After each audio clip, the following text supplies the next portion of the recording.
interviewing Devon Carsen here about the concept of Eco Futurism, which was an idea, I believe, invented by a mutual friend of ours, Sam Elliott, or we'll have him on eventually at some point to maybe fill us in if he stole this idea from somebody else, but for the time being, Eco Futurism.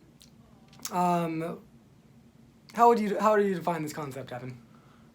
So Sam and I have talked about this a lot. I think that it's something I had a lot of thoughts about before it was given a name. Both of us have anthropological backgrounds in school, and so we've both seen that there's a lot of indigenous life ways that are just kind of beyond effective. You know, you look at certain practices from certain cultures and like, you know, these guys are looking like they're carved out of wood until they're like 75, you know, and they're just really objectively healthy, they're happy.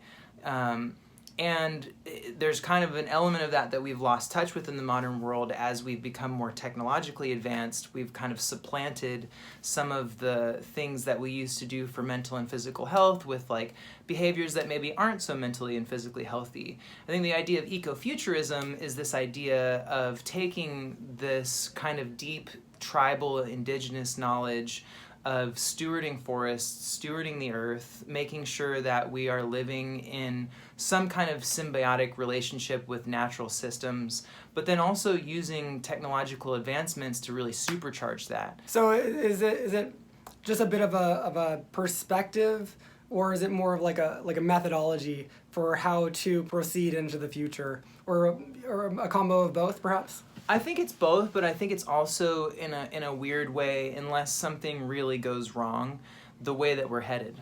Because, you know, we look at things like global warming, you know, the people that are climate change deniers aren't going to be able to hold on forever. And they're all eventually going to die anyways, because most of them are old people. But no shade, old people, love you guys. But I think that as we realize how much, here's a small anecdote. So I was watching that Disney show One Strange Rock, and they take all of these astronauts that have been in space for like a combined like 3 or 4 years in space, and they interview all of them about all these different aspects of life on Earth. And one of the things that they talk about is the overview effect. So every single astronaut that's come back from space has this sense, and they call it the overview effect, that they began their journey into space as like a dude from Boise, Idaho, you know, a lady from Nashville, Tennessee, or from Russia or whatever. They get up into space and they see the planet.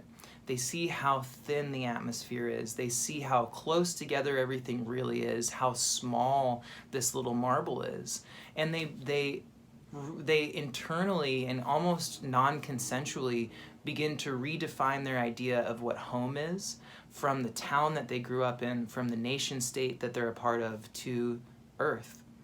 That home is Earth. And I think that is a consciousness that's going to begin to spread throughout our societies as more of us go to space, as we realize how dependent we are on natural systems, as the oceans begin to collapse, as we have to perform, you know, real CPR on certain systems that keep us alive in order to continue our life on this planet. I think it's I think we're going to evolve that way naturally, unless, you know, corporate interests or big oil or whatever really is just like pulls the gears to steer us completely towards the abyss. Yeah, well, it's interesting that, I mean, the Earth itself is a bit of a spaceship that's just traveling through space, and we're on this, and we've talked about before how the spaceship that we're on is kind of dying, and we need to revitalize it, but we also need to get off it at some point. And it seems to me that we're going to get off the planet Earth in the literal sense of going to other planets, developing societies, in, you know, maybe sophisticated spaceships and on other planets. But also we're going to start exploring virtual worlds. Yeah. And so does a concept like ecofuturism, it seems kind of natural how we could take this with us to other physical planets, but what about like virtual spaces? Is there a way that we could use this as a mindset when we start to maybe live 10% of our lives in a virtual world? We're already kind of there, like on laptops all the time. That's kind of like a virtual space that we exist in. But what about like when we're actually like living half our lives with like a headset, for example, like literally with alternate lives in a digital space, a virtual space. Is this a concept that would be relevant there? Yeah, I love that question. And it's interesting because I thought about this as I was watching this show. And I think the next step for us in terms of virtual reality and augmented reality is contact lenses. I think that's going to be the next 10 to 15 years. We're just going to, put two things in the eyes and then everything goes away. And imagine seeing space. Imagine seeing the Earth from space from an astronaut's point of view. And really being able to absorb it in a fully somatic environment. Imagine being able to put yourself in, they've already done this in certain VR things. A couple years ago, they had, a walkabout in a refugee camp, right? Where you inhabit the body of a young girl as she goes through her day in a refugee camp. And so it's like, the virtual modalities are going to be really powerful for almost anything. I mean, of course there's going to be like crazy porn and like, like insane, like games that you get to play and things like that. But I think that people with altruistic motives are going to be able to craft environments that in a way that you haven't seen yet coming from art are able to immerse you in an idea that you are somewhere else doing something else, like really truly, and feel that in the body. And so I think that, I think it's going to be incredibly useful for that idea of ecofuturism, because you're going to be able to put yourself in scenarios, maybe worst case scenarios, maybe apocalyptic scenarios. You may be able to, put yourself in a simulator of like what it's going to look like in 100 years if climate change is real, and you'll be able to see that and feel it in a more visceral way. There was this guy who, summer 2019, thereabouts, I forget his name off the top of my head, but he spent a week in virtual reality.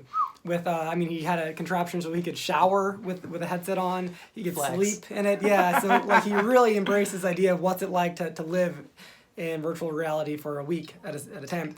And he said that when he would get stressed out, he would go into like a virtual yoga simulation. So then he would be with a community, and he would be doing yoga or meditation with others in this virtual space. And I mean, if that's not like kind of mapped onto this concept, I mean, I don't know what is. Which just seems like being in touch with like a healthy environment, even though like you're really just like in your shitty apartment with your headset on, that sort of a thing. Yeah, man, I think that like... Do you think that maybe I'll throw this out there as a question, is that do you think that there are some people that when we start to move into more of a futurism world where we're living more maybe off this planet and maybe more in virtual spaces, that people are just going to psychologically crash and burn because they're not going to be able to connect with their environment? Do you think that that's possible? I think it's a big risk. I'm always heartened by the idea that like everybody knows someone who just needs to get outside, and that's still such a huge thing. We still have so much action in like national parks and even little city parks and stuff like that. Like people kind of have like an almost primal understanding of the necessity for like nature. You like even like people who you wouldn't think, they go camping. Like people have a desire to get out into that. I do fear that will somehow get pushed away and lost, and that will begin to devalue the kind of simplicity and peace of existing in a natural environment. I think that's something that does need to kind of be, ground into the fabric of whatever our next step is.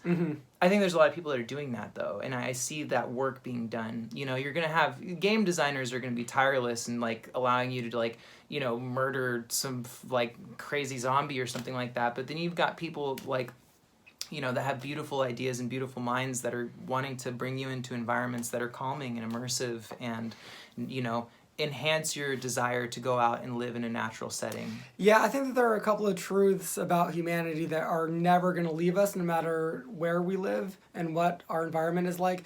For example, if you live in a city, which more and more of us do, but you live on a tree-lined street, Mm-hmm. you are psychologically healthier and less stressed out than if you live on Makes a a lot of street with no sense. trees. Makes a Or if lot you're of in a sense. hospital, you recover faster if you are in a room with a window versus if you have no window. There are certain things, and Yeah. this is beautiful. Like this, there's empirical. no reason why we would want to abandon this or try to Totally. hide from this or escape this as we move forward into the future. This is something like we can one, like, be aware of these things and completely incorporate this into what we picture for future societies to look like. Yeah, and science, and like you said, like as we have greater and greater degrees of confidence and faith and kind of scientific reckoning and reasoning, they're going to lead us to these conclusions too. Like that there is a science of happiness now, where there's metrics of happiness, and who knows, it's not, obviously everything's not totally dialed in yet, but there's metrics of happiness that we can measure now, and they're gonna lead us.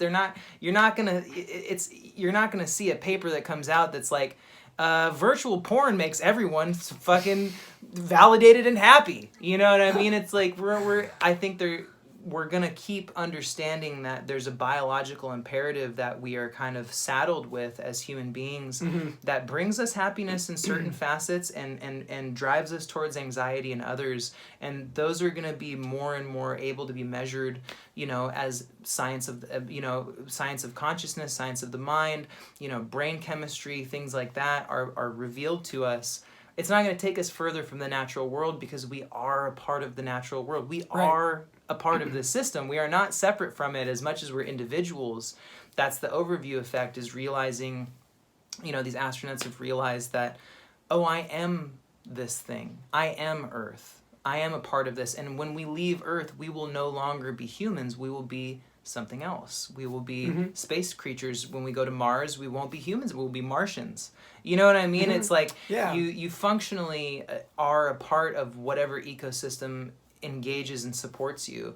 And we're just in a weird period. We're in a weird contact zone right now where we've got some screens in front of us. And for the last, 200 years of industrialization, I think we've lost the idea that we're embedded in this because we've been able to construct these very advanced walls and machines and climate controls and all of these things to insulate us from the realities of the physical world outside. But I think we're coming to a precipice where our control is, we're realizing that our control is actually much more fragmented than we think it is. Yeah, so being able to appreciate natural environments and take them with us into the future, that's probably healthier than any alternative. Is that fair to say? I think so. I think that might be ecofuturism. Ecofuturism. All right, thanks, Devon.